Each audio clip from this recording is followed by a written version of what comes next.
To Emily, you have made me the happiest man in the world by agreeing to share our lives together. You are the kindest, most warm-hearted, beautiful person I've ever met. I make these promises to you now and always. I promise to cherish and respect you, to care for you and protect you, to comfort you and encourage you. I promise to try and put you first, even during the football season. A wedding during a World Cup is a good start. I promise to be patient, even when you're taking photos of every single plate of food when we go out to eat. I promise to always pause the television when you have questions about a programme that I haven't seen either. I promise to take as many pictures as you want of exactly the same thing for you to get the perfect angle of one of our adventures. I promise to never watch another episode of one of our programmes without you. But above all, I promise to love you and be at your side forever and always. When I started to think about my vows, I didn't think I would know how to find the words. But I will start by saying, today I make the easiest decision of my life by choosing to marry you. I choose to give you my whole heart with abiding courage and faith. I choose to laugh, cry and smile with you every single day. I vow to respect, encourage and support you, and I choose our unconditional love. I promise to go old together, to adventure together, and to continue to not to continue to not take life too seriously together, and to always find time for another holiday or two. I promise to love you as much as you love football, and darts, and boxing, and snooker. I promise to love you when times are great, and I promise to love you when times are tough, and to stand with you as you have stood by me. You have shown me that no matter what unimaginable life scenario throws at us, that we will always be okay because we'll face it together. I'm so proud of all that you are and all that you continue to be. And I vow to love and honour you from this moment until my last. I'm so proud to stand here today as your wife. You are my best friend and I choose you today and every day. I love you with my whole heart. I love you all of it.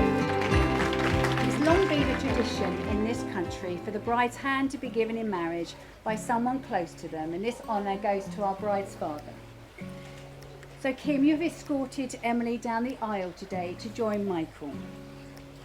Do you give Emily into the safekeeping of Michael? I do. Thank you. Would you like to pass Emily's hand to Michael? There we go. And please take your seat. Scott, would you please take your seat?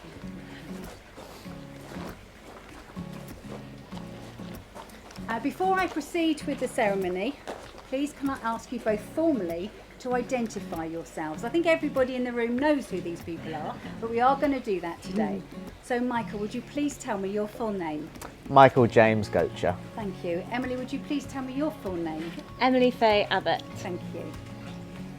Emily and Michael, you have brought yourselves to this place today because you both believe in love.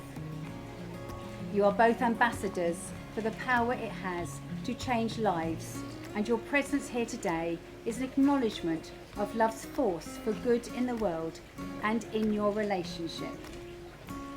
Your marriage is going to expand you as individuals, define you as a couple, and deepen your love for one another. To be successful, you will need courage, strength, patience, and probably a good sense of humour. Today we all celebrate with you the wondrous way in which love can transform and touch us all.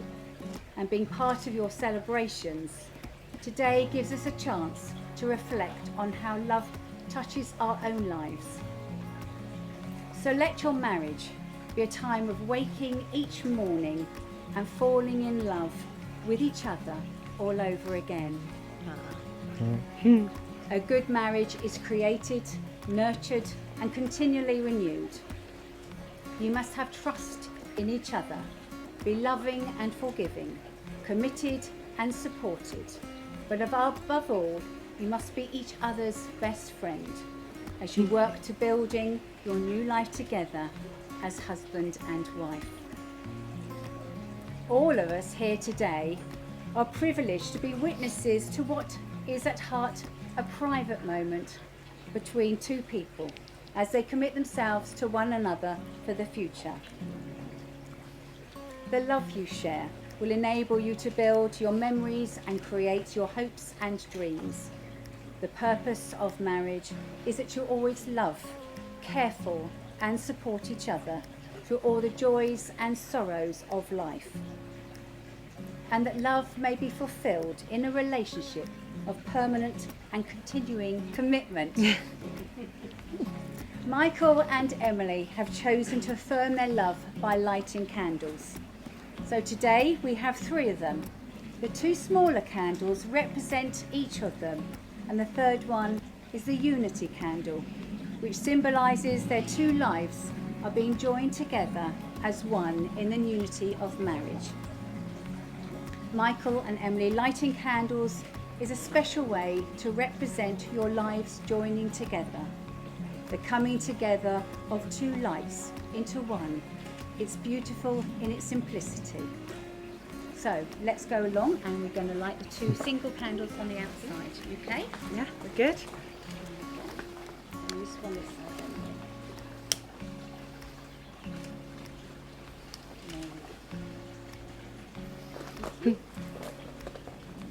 These candles are a glowing reminder that a true marriage, your lives are both individual and together as one. We're going to have a reading now from Alison. The Giraffe and the Monkey by Daniel Thompson. Wherever you go, whatever we do, wherever there's hope, whenever there's me, I hope that there's you. Now money is funny. It can make people odd. You forget to be happy and you live for your job. And fashion is a passion, beset with a flaw. You can dress to excess, but you'll always need more. And a toned muscle body may sound like a dream, but no body is better than chocolate ice cream. What I'm trying to say is that happiness grows, not through your wages or body or clothes, but in laughter and love, and in sharing your life in the arms of another as husband and wife. So when you find someone who's weird just like you, who laughs when you're stupid, and who makes you laugh too. When you sit on the sofa, not hiding your flaws, as imperfectly perfect as the hand that holds yours. When the fortune of kings or purse of a beggar won't change how it feels just being together. When a cuddle and cuppa is all that you need, well then, you found something quite special indeed. Wherever we go, whatever we do, whenever there's me, I hope that there's you. Thank you.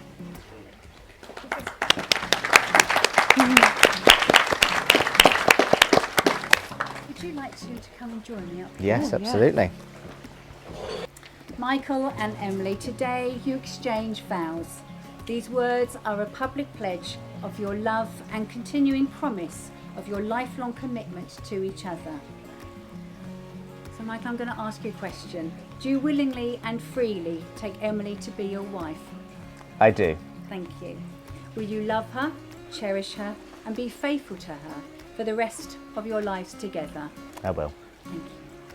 So please repeat after me. I call upon these persons here present I call upon these persons here present to witness to witness that I, Michael James Gocher, that I, Michael James Gocher, do reaffirm my solemn promise do reaffirm my solemn promise to you, Emily Faye Abbott. to you, Emily Faye Abbott. I will continue to love and cherish you, I will continue to love and cherish you, to support you with compassion to support you with compassion through times of sadness, through times of sadness, as well as times of joy as well as times of joy for the rest of my life. for the rest of my life. Emily, do you freely and willingly take Michael to be your husband? I do. Will you love him, cherish him, and be faithful to him for the rest of your lives together? I will. So please repeat after me, Emily.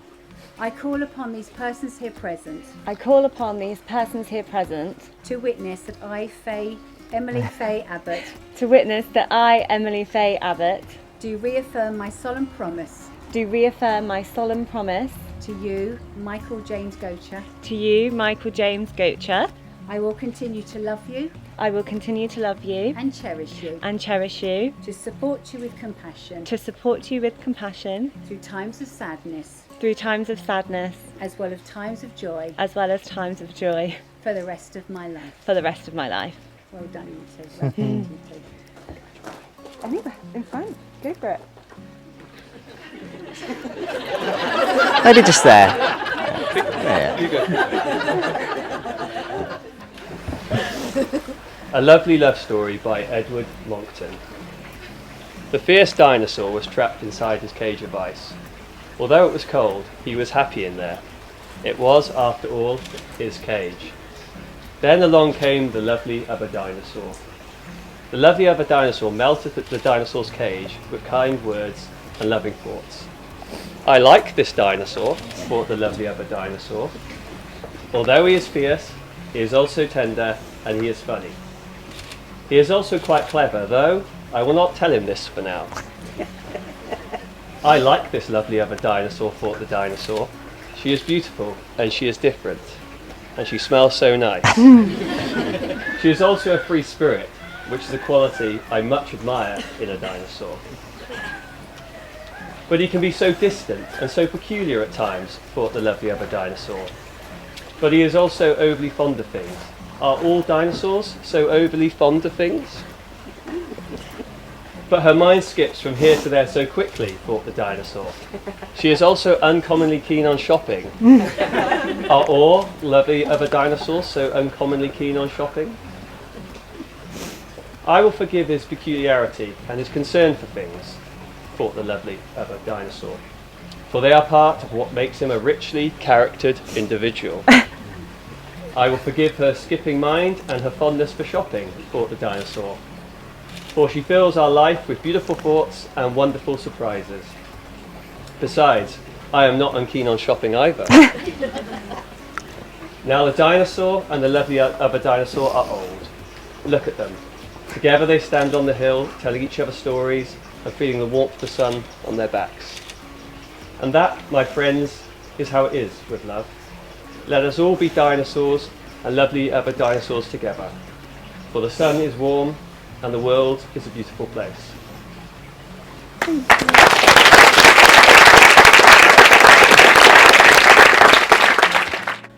Emily and Michael, you have chosen to seal the contract you have made to each other in the traditional way of giving and receiving of rings. And in giving rings, you are following an ancient Egyptian custom. They believed that a vein of pure love ran from the heart to the third finger. They would exchange rings of plaited reeds from the banks of the Nile. But your rings will last forever. They have no beginning and they have no end. They are unbroken circles. They symbolise never-ending love, loyalty and devotion that binds your new relationship and is an outward sign to the world of the lifelong promises you have made to each other. The act of giving and receiving of rings reminds us that love itself is an act of giving and receiving. So now I'd like to invite Scott up, please. Scott, could you please pass the palm of your hand, which hopefully has got rings on. Yes, So thankfully. Michael, could you please take out Emily's Well ring? done, mate. Smashed it. Yeah. And could you place it on Emily's finger, but only hold it half the way down? And Right would way you up. Please, that's it. Please say No, these words no. to Emily. This Oh. way. Yeah. There we go. Okay. Second time. Okay. Say these words to Emily, Yeah. please. Emily, I give you this ring Emily, I give you this ring as a token of my continued love, respect and affection, as a token of my continued love, respect and affection, and as a reminder and as a reminder of the vows and promises we are renewing today. and of the vows of the promises that we are renewing today. All that I am, I give to you, All that I am, I give to you, I commit myself to our marriage and our future. I commit myself to our marriage and our future. And slide it all the way down. Right hand. There we are. So Scott, could you please come forward? Thank you. Thank you very much. And Emily, pop it on Michael's finger and hold it just about there. Say these words to Michael.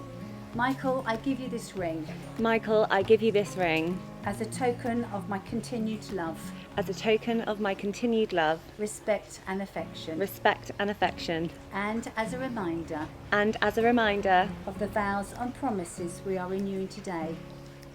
Of the vows and promises we are renewing today.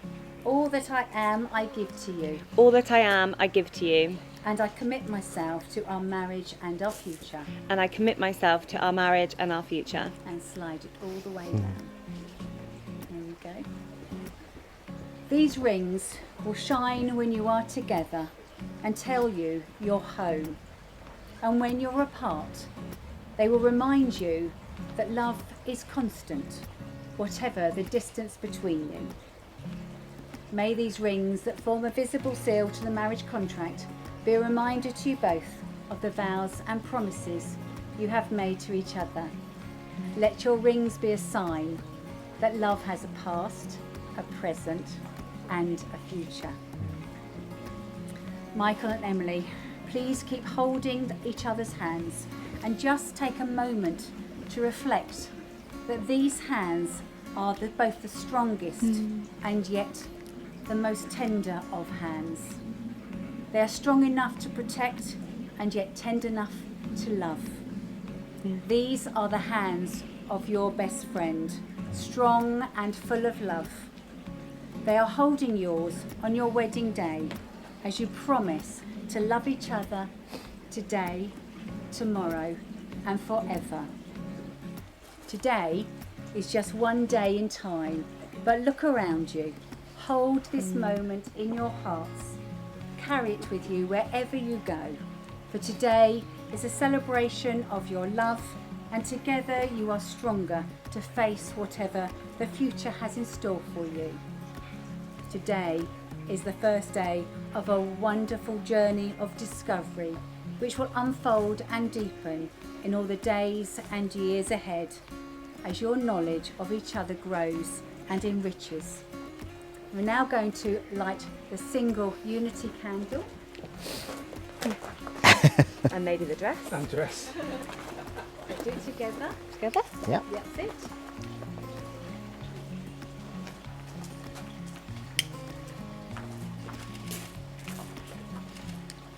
Emily and Michael, together as you light this candle of unity, you symbolise the flame of your own individual selves joining to unite the partnership of marriage. Let the lighting of this candle reflect your thoughts on this day, that your two lives are now being joined together as one in the unity of marriage. As you light this candle, let it be a glowing reminder you are two people, unique and different, travelling your path together, that in a true marriage your lives are both individual and together as one. So it's with my greatest of pleasure to pronounce that our wonderful couple, Emily and Michael, are now married. Now they need to seal it with a kiss. Should we put a round of applause?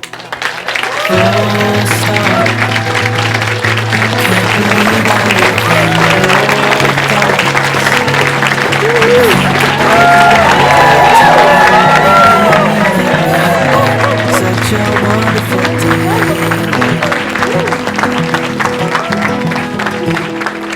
Forgo, give up everything that I own.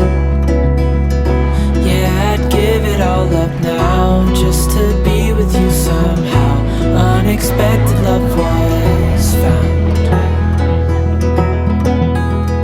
You're the rose in a garden, and it shows if I'm honest. You're the leaves in mid-August, and I've come out here to say that I love you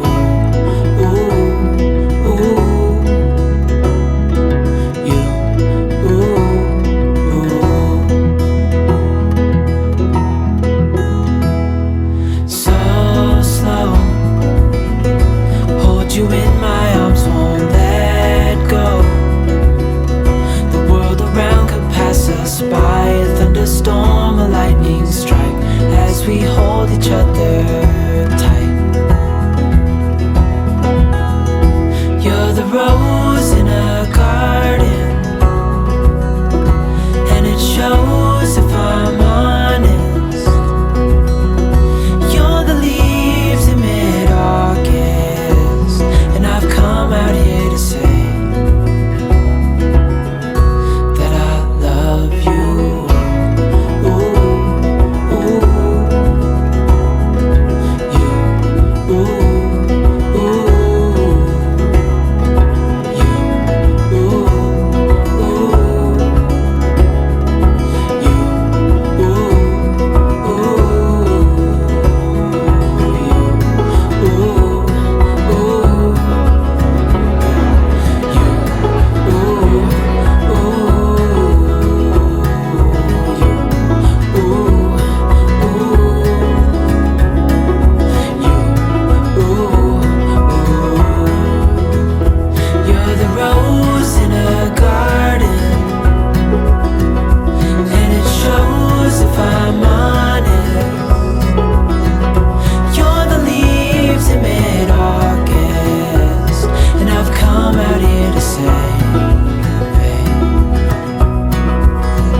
What a wonderful ceremony down in the Madhouse. And Carol was a long-term friend of ours, and again, thank you, Carol. It was absolutely splendid.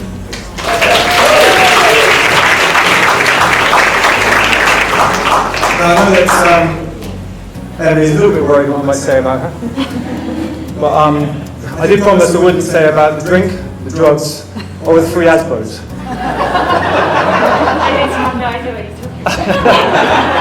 It's okay, Grandma. There's only one Asbo, all right? Okay. Emily is a wonderful person, and I love you to bits. And I think you're absolutely radiant, and I can't believe that I produced such a woman like you. Okay. Anyway, but I can't believe that Emily was so small when she was born, she fitted it into the palm of my hand. She was that tiny. And it's unbelievable she's turned into this wonderful woman. But she's grown up to be strong. And I remember an occasion when we went to Alton Towers. She was only about 10, but the height limit for anybody to go on the best rides, and you've got to go on the best rides because they're the fun rides, aren't they? Yeah, is 1.2. Emily was 1.1. So Emily ran off, got her highest platforms on, her longest jeans, and she blagged away onto every ride. But the funniest part was, when we were on the rides, there would be this 16-stone big bloke. He'd be screaming and crying, but there Emily, a little 10-year-old, laughing and enjoying every minute of the ride. You're a star. But Emily has got a sporting prowess. She is a top dancer, and I know that you could have been, Emily, a professional dancer. You'll see tonight. We'll see. You could have been a professional dancer. You're a top gymnast, you're a top swimmer, and also she runs like hell. You've got to work to keep up with her. And as a family, a tradition, Emily and Alison and myself, we always used to go and do challenges. And one of the challenges was called Tough Mudder. I think you might have heard of Tough Mudder. It's an assault course over certain miles. You've got tunnels, you've got mud, big jumps, and you've got to complete it in a certain time. But this one was an extreme one. It was 20 miles. One of the obstacles was a big skip. You know the skips where you put all your rubbish in? But it was filled with ice. And what you had to do, you had to step in, go along halfway, duck underneath the water, and get back out again. But I think Emily was a little bit nervous on this one. So she got onto the top of the skip, dived straight in, head first, swam all the way through. The actual staff, the safety staff, were totally amazed. They couldn't believe it, but Emily came up straight away, laughing and smiling, like all she does. You do. You are the person. So Emily has gone through a tough time over the last couple of years, but her strength of character is amazing, and she got through. Her family helped her through, but there's one person here today that got her through, and it was her rock, and that is Michael. And Michael,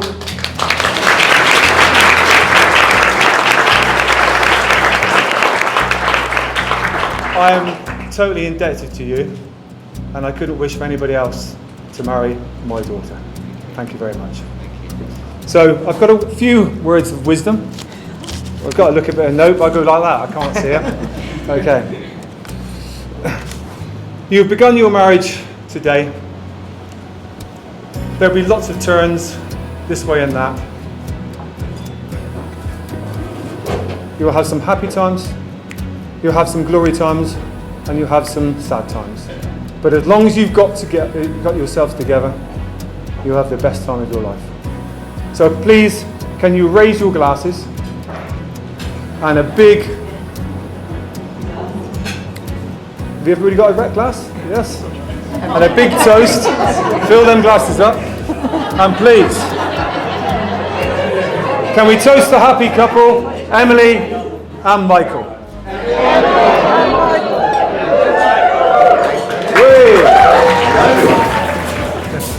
Now, most important things first, please make sure you've got a full glass or two, as there'll be a few more toasts raised throughout the speech. Obviously to properly thank everyone, but mainly so I can catch up with some of our guests who are ploughing through the free booze. I'm having to stick at this table.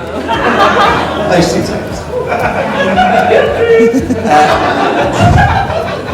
First of all, I'd like to say a huge thank you to the father of the bride, Kim, for those kind words. A lovely speech. I'm not sure there's a bigger incentive to be a good husband than an ex-Marine for a father-in-law.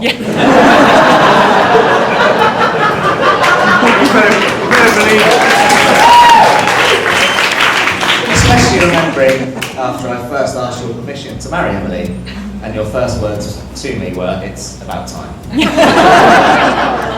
But seriously, thank you for welcoming me into the family and for being a fantastic host and organiser for today. So a toast to the father of the bride.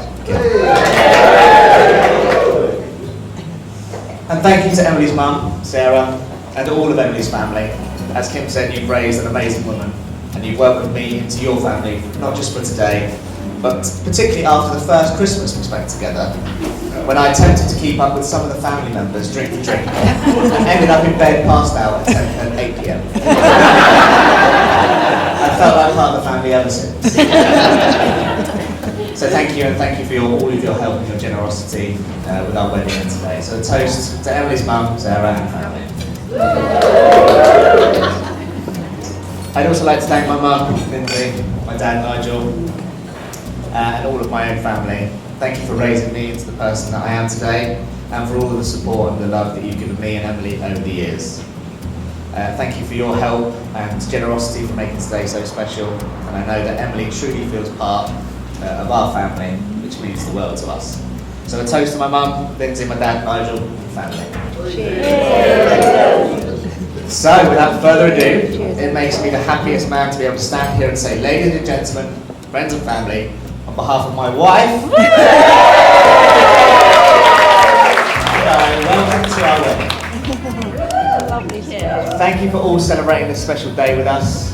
It's great to be with you all. I know some of you have travelled a long way to be here, and we are truly grateful. But it just goes to show the length some people go to for a free bar. So whilst I'm thanking people, especially those who do anything for a free drink, I suppose I better thank the best man, Scott. Thank you for all of your help today and leading up to it, but mainly thanks for not getting too drunk or kicked out this year. Well done.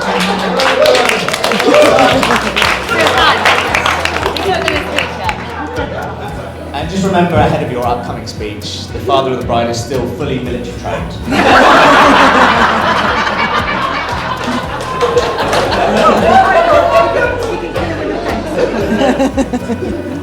He can kill you with pencils.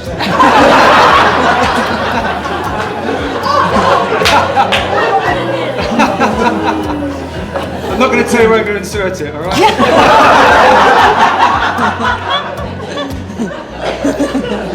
Thank you also to all of the groomsmen and the stags for what was an amazing stag do. Oktoberfest was incredible. I won't go into too much detail, I'll leave that to Scott. But well done for keeping me alive. So a toast to the best man and all the groomsmen. Emily and I would also like to thank the bridesmaids. Thank you for organising a great hen do and for keeping Emily somewhat calm today. I'm not sure how you pulled it off, but I'm sure everyone will agree that you all look beautiful today, with the adorable flower girls, of course. Second only to my beautiful bride. Everyone join me in a raising glass for bridesmaids.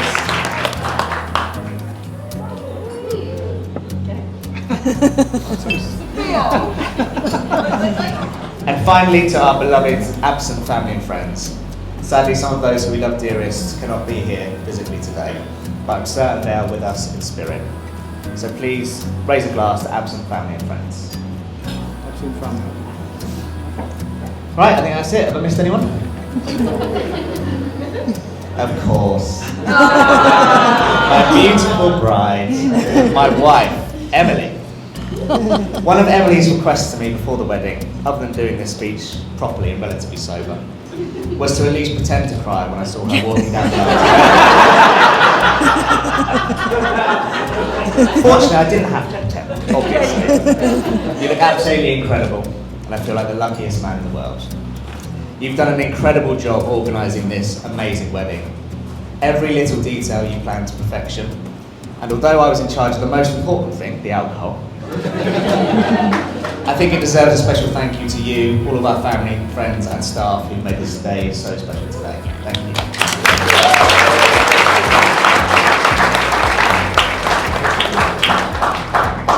It was quite apt when I was waiting for you to make your entrance to the ceremony earlier that nothing has really changed in that regard since we first met. On our first date, for those who don't know, Emily was 45 minutes late arriving. So, similar to today. On the plus side, I wasn't able to finish both the drinks that I bought for us at the time, so I can't really complain. Our relationship has been full of so many amazing adventures, holidays, nights out, and building a home and a life together. Some of the most incredible and best times of my life. But I think it's fair to say we've had some of the toughest times as well. It was in fact nearly 3 years ago to this day I was also waiting for you to appear. This time you hadn't got on the wrong bus like you did when you were late for our first date, but we were in hospital. And you were undergoing a 12-hour operation to save your life. Having seen you go through the most horrendous illness, chemotherapy, surgery, radiotherapy, medication, one of the worst things that anyone can go through, while still maintaining the most positive mindset of anyone I know, is truly an inspiration. I'll forever be in awe of how you managed to be so strong and cope through those times. As I said in my vows earlier, you are the kindest, most warm-hearted, beautiful person that I've ever met. You light up the room with everyone and everything around you. An incredible auntie, sister, daughter, granddaughter to your family, and now my amazing wife. One of the most common marriage vows is to love each other in sickness and in health. Well, here's to many, many happily married years of health. I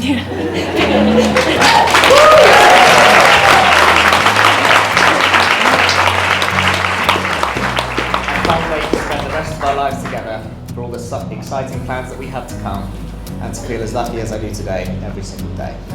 So, ladies and gentlemen, Please join me in raising a glass to the best human being I know, my amazing wife, Emily Gocher. Cheers, Emily. I'll now reluctantly hand you over to the best man. Scott.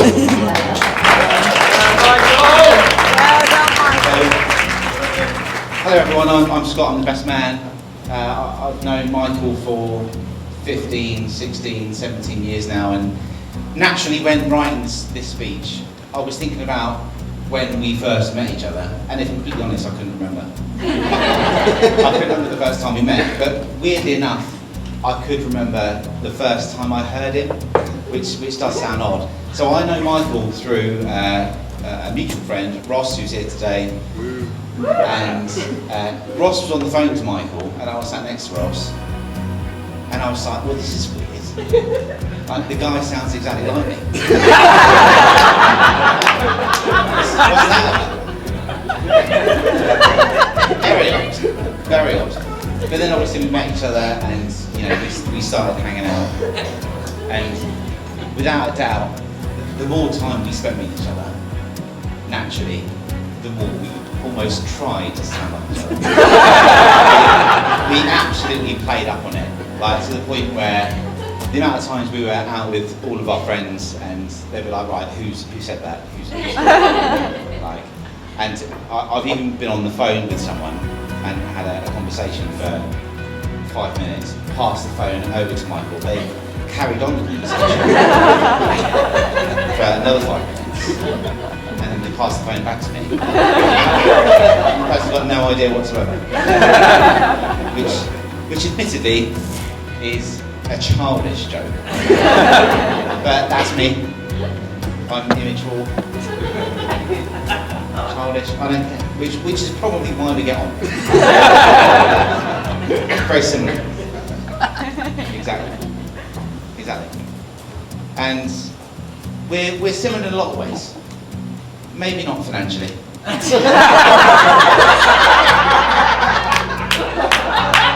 Unfortunately for me.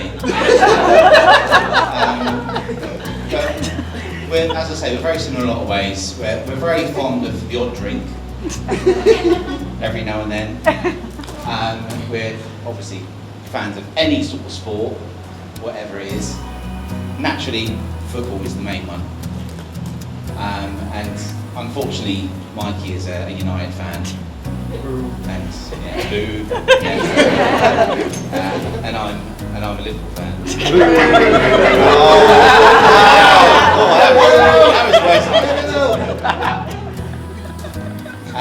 So as much as I love the guy, and I do love him as like a brother, equally I hate him as a United fan. So naturally, as you'd expect, like, we'll give each other stick.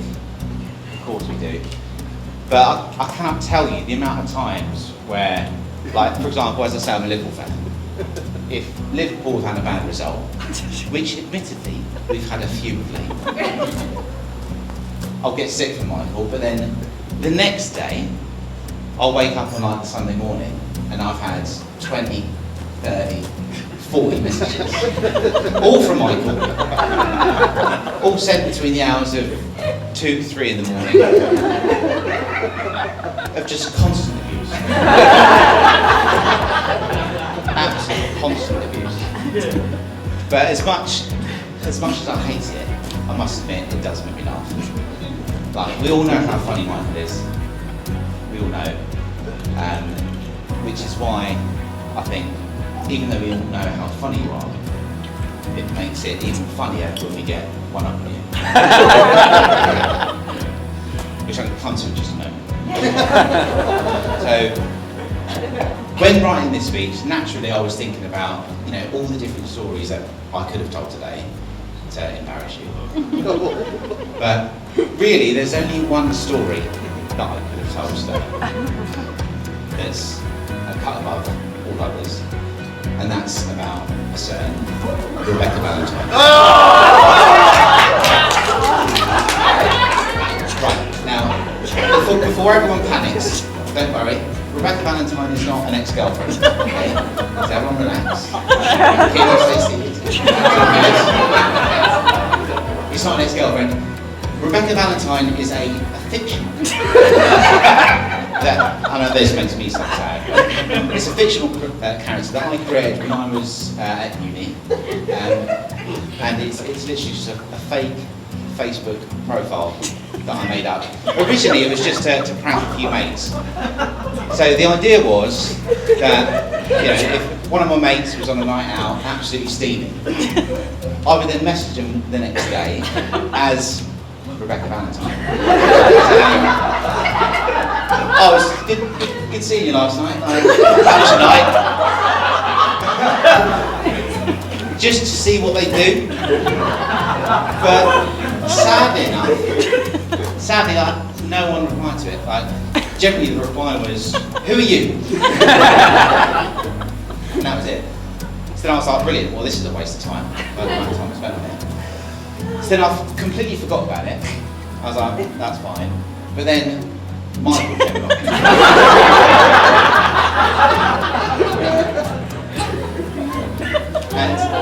And nothing was really planned, but Mikey was round with us, we were all having a few drinks, naturally. And I said to Mikey, I was like, have you ever heard of that Rebecca Valentine? You ever met her? And naturally he was like, no, the person doesn't exist. And I was like, really? Surely you must have met her. She's always out. Always out. Pretty much lives in Walker. I'm sure we'll meet her one. I'm sure we'll meet her one day. But he had no idea. And then I left it there. But the seed was planted. And then the next time he comes over, we managed to convince him to add her on Facebook. And then again, nothing else was mentioned. Just letting it grow naturally. And then the story really escalates when Mikey came down. I don't know the timeline, it might have been a few weeks later, maybe a month later. But he was out with a certain Ian O'Sullivan, who I take a lot of credit to for this. So Mikey was out with Ian, and on this occasion, Mikey had had one too many drinks. Very unlike him. Very unlike him. Sully saw an opportunity at this point, and Sully managed to convince Mikey that one of the girls that they might have been briefly chatting to was in fact Rebecca Valentine. To which point Mikey was like, of course she was. Of course she was. After I point that out, I feel like an idiot. And at this point we had him. At this point we absolutely had him. So the next day, Mikey messages Rebecca, me, every day, almost getting to know each other. Which was lovely. But a few weeks went past and Mikey was constantly messaging Rebecca. But Mikey doesn't say a word to me about it. He doesn't say a word to me about his new pen pal. He doesn't say a word. But then finally he does message me and say, oh yeah, you're about this weekend. I was like, oh yes mate, I'm yes, don't go about that. Because he'd planned to meet up with Rebecca. Now, at this point, like everyone knows about it apart from Michael.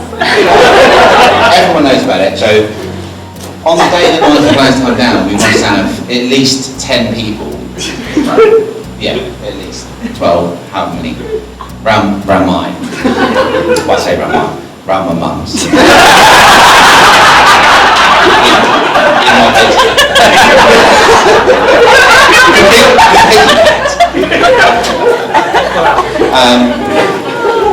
But we all agree, we're like, right, we can't bring this up, like, we can't bring this up first. Mikey has to mention it, because we can't ruin it, like, this is months, months work, we can't ruin it. So we need to make sure Mikey brings it up.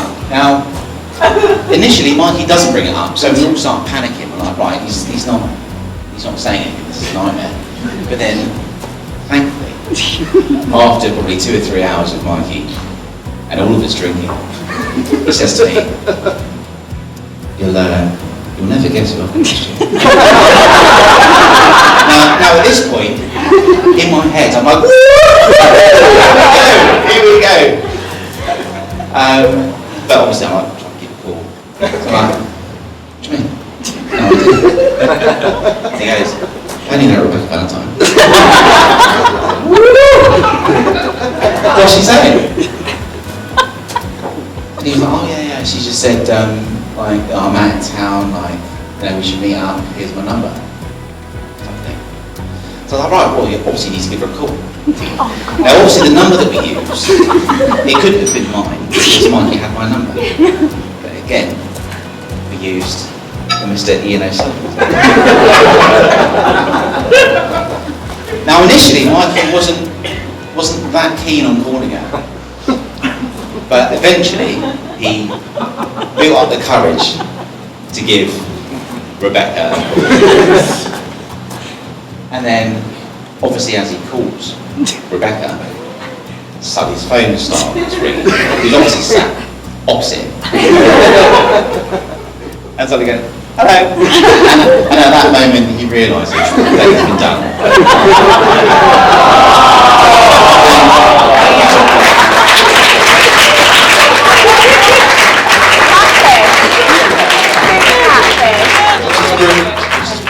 Now, at this point, I was slightly concerned because I remember looking at Mikey thinking, right, this could go either way. He could be fuming. So I was like, oh, what's going to happen now? But the look on his face is something I'll never forget, like the pure shock, the horror, the anger. And then thankfully he laughed. And I won't tell you what he called me, but it's a four-letter word, it starts with C, ends with T. And then he realised. But it was a moment I'll never forget. And I'm so glad that I've mentioned it now, because we will all never forget it.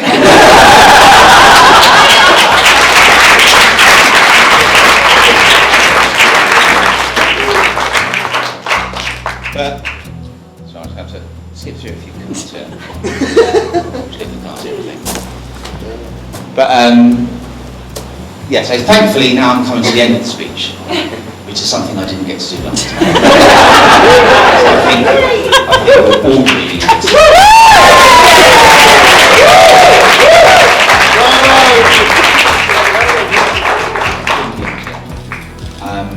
but in all seriousness, Michael, I can't tell you how honoured I am to be your best man. I'm sure that it was a decision that was questioned. Given my history, I've done before, but I can't tell you how much it does mean. And Emily, I know we don't spend like a huge amount of time together, but I can't tell you, like, since I've known Michael, since you've been in his life, he's never been happier. And I know you guys have been through so much. Honestly, I can't even imagine. But you guys have come out stronger, and I've got no doubt whatsoever that you guys are going to just have the happiest life together. And on that note, I'd like to raise a glass to the right. The right.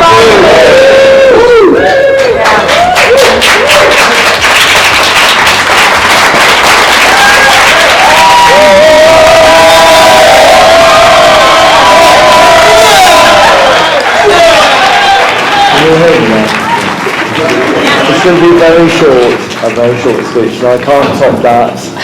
So Kim's really good speech as well. But just really proud of Michael and Emily. You are the perfect match, and you look so happy today, and it's been an amazing day, and well organised, and spreadsheets. But yeah, an amazing day, and really, really pleased for you, really proud of you. And can everyone raise a glass and toast Michael and Emily? Thank I'd love to say I'm really nervous, but clearly I've waited 5.5 years for this. So, hello everybody, my name is Emily Faye Gocher. I'm the bride. I did have a speech, but I don't know where my phone is, so this is going to be short and sweet. There is nothing quite like this. Standing in front of a room full of people that you love the most and who have supported you and helped you grow, and yeah, I don't even have the words. It's just rare. This is short and sweet. This is just to say thank you so much all for coming. We both love you all so dearly, and thank you for being such a massive part of our love story. And just to Michael, I can't not stand up and just say thank you to you for all that, like I said earlier, for all that you are and all that you'll continue to be. So I'm going to leave it there because if I'll say too much. So please just have an amazing time. Get feral on the free bar, and I'll see you on the next one.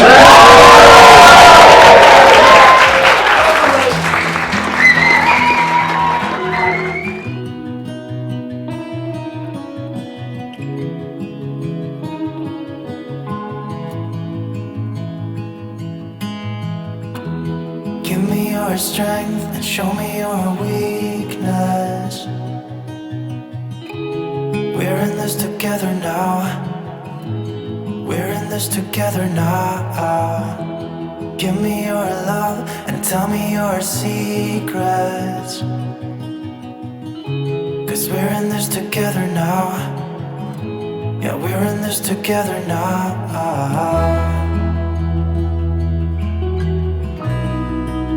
No, no, no, no.